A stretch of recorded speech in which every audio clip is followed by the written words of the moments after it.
terutama untuk melakukan advokasi. Nah, yang muncul pertama kali kita bahas adalah menyangkut KTKN. Yang muncul pertama kali adalah masalahnya di bandara mulai tahun 2010, 2011, 2012 sampai saat ini. Masalahnya setiap BMI atau TKI itu mengalami pencekalan, dicegah keberangkatannya ketika dia mau kembali ke negara penempatan di bandara, di berbagai bandara di seluruh Indonesia. Dengan alasan apa? Karena semata-mata tidak mempunyai KTKLN, Kartu Tenaga Kerja Luar Negeri.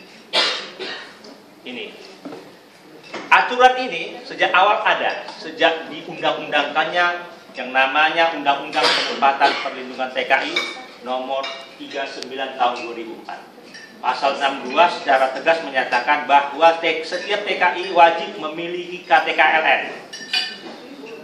KTKLN itu berfungsi atau berguna sebagai kartu identitas TKI selama masa penempatan di negara tujuan. Ini dasar hukum yang mewajibkan setiap TKI atau BMI memiliki KTKLN. Kalau BMI tidak mempunyai KTKLN, dalam pasal 100 itu bisa dijatuhi sanksi hukum, sanksi administrasi berupa pembatalan keberangkatan. Ini dasar hukumnya ada. Kemudian pada tahun 2010 oleh Kepala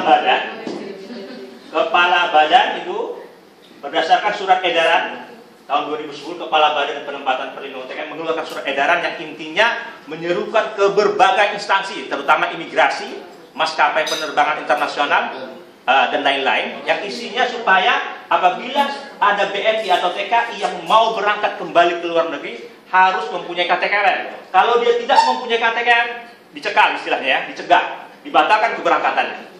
Maka terjadilah banyak kasus.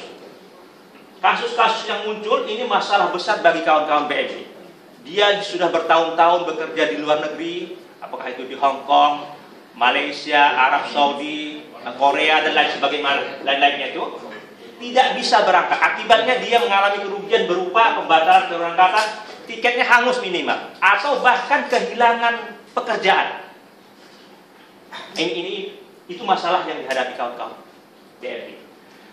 Dari berbagai media sosial, kawan-kawan BMI juga tahu, diinformasikan secara langsung oleh Kepala Badan Penempatan Perlindungan TKI Muhammad Dumur Hidayat.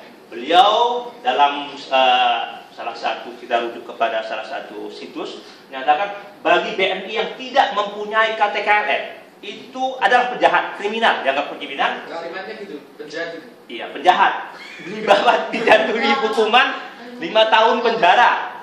Atau lihat aja, kita bisa situs buka itu nanti, atau denda miliar rupiah. Ini informasi sebenarnya tidak benar, alias informasi sesat.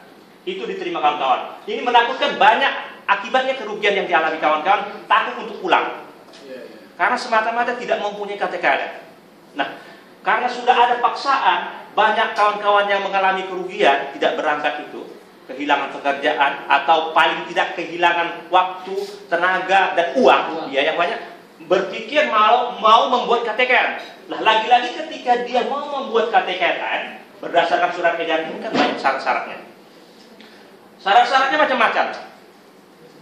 Yang intinya, bagi BMI atau bagi kawan-kawan TKI, ini pemerasan. Secara sederhana disimpulkan pemerasan.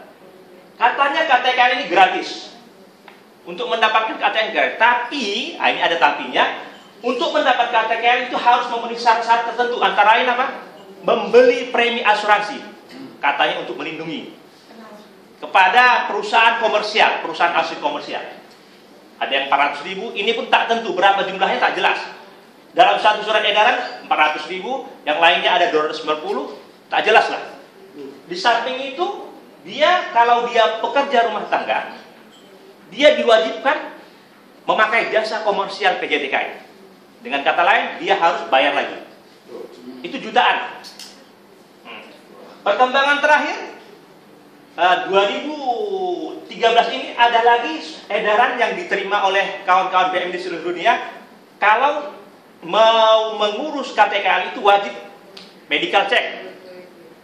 Dasarnya apa? Dasarnya hanya apa namanya, surat edaran lagi deputi penempatan, itu bayar 120. Di masing-masing tempat di berbagai daerah ini lain-lain masalah. Ini banyak isu-isu persoalan. Ya, kita sudah jelaskan ini masalah bagi kawan-kawan semua. Intinya kawan-kawan ketika mengurus menjadi korban pemerasan, kalau tidak mengurus KTKL menjadi korban pelanggaran HAM, tidak kehilangan pekerjaan atau harus paling tidak keluar biaya untuk membuat untuk ongkos transportasi dan lain-lain. Nah, isu strategisnya di sini kita kawan-kawannya kelompok 2 menyimpulkan secara sederhana, KTKL ini sebenarnya alat memeras BNP, bukan alat untuk melindungi BNP. Ya, ini isu strategis. Kalau lihat strategisnya dari mana? Karena ternyata kalau kita mengungkap kasus KTKL ini, nanti akan terbongkar isu-isu persoalan yang lain. Misalnya terungkaplah ada asuransi.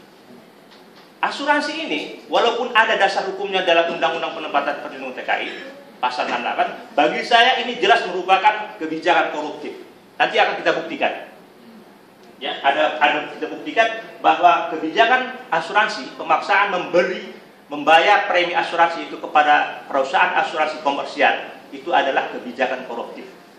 Nah, ini strategis sekali, akan terungkap lagi nanti struktur biaya penempatan itu berapa, biaya penempatan itu sebenarnya berapa, kenapa harus memakai jasa PJTKI. Ini kan pemerasan lagi.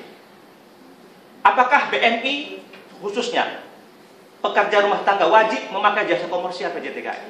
Jadi isu-isu ini semua mengerucut ke KTK, kebijakan KTKL.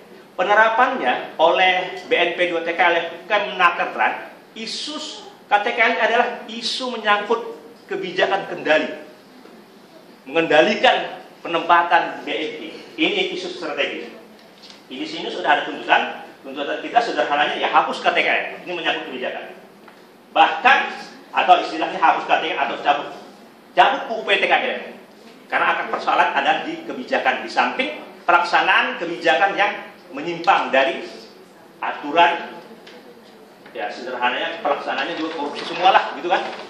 Jadi korban semua. Nah, data yang dibutuhkan, kita sudah dapat fakta, testimoni dari kasus itu sudah ada.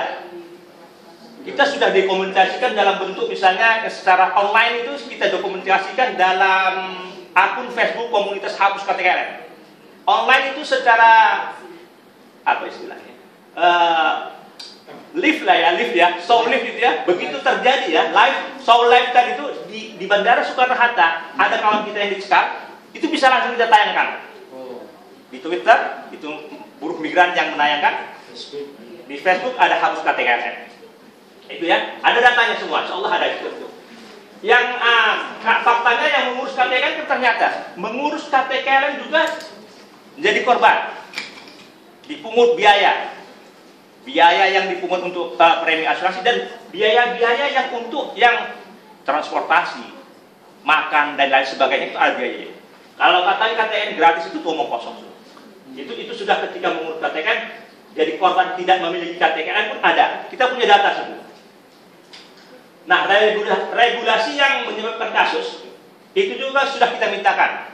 Misalnya surat edaran melalui KIP tadi ya, sudah ada diberi, terutama dari BNP 2TK ya. Ada undang-undang kita sudah tahu, permennya ada, surat edaran juga sudah dapatkan, dan yang terakhir kita dapatkan surat edaran deputi penempatan BNP 2TK sudah ada. Nah, kemudian kita mintakan juga ada data anggaran. Ternyata tahun 2012 itu data untuk biaya anggaran negara APBN itu dikeluarkan untuk membiayai satu KTKL bagi sejumlah BNI atau TKI itu sekitar berapa? Ada 8 miliar. Itu ya. Itu. Kemudian ada data apa ini? Pendapatan. Tidak ada ya, tidak ada. Dari proses KTKL itu tarik dijumpai. Nah, kemudian yang terkait tentang KTKL ini lembaga-lembaganya, misalnya klinik, sarana kesehatan itu sudah sebagian sudah ada kita dapatkan. Pelaksana penempatan ada, bahkan melibatkan swasta. Yang menarik ini ternyata mestinya dokumen KTKL ini dianggap dokumen negara, tapi itu melibatkan swasta. Di Hong Kong itu terbukti ada organisasi massa yang dilibatkan untuk menerbitkan KTKL. Di Malaysia itu malah komersial. Makanya satu KTK itu bisa berharga 900 ringgit. 900 ringgit kira-kira 3 jutaan. Nah itu. Oh ya, terakhir di Bali juga melibatkan ada asosiasi penempatan TKI SPA. Ini untuk mendapatkan KTK itu bayar nanti 3 juta. Caranya, modusnya BP3 TKI begitu ada TKI atau BMI datang SPA ini, BMI SPA ini mau meminta KTK kan, diarahkan ke asosiasi tersebut.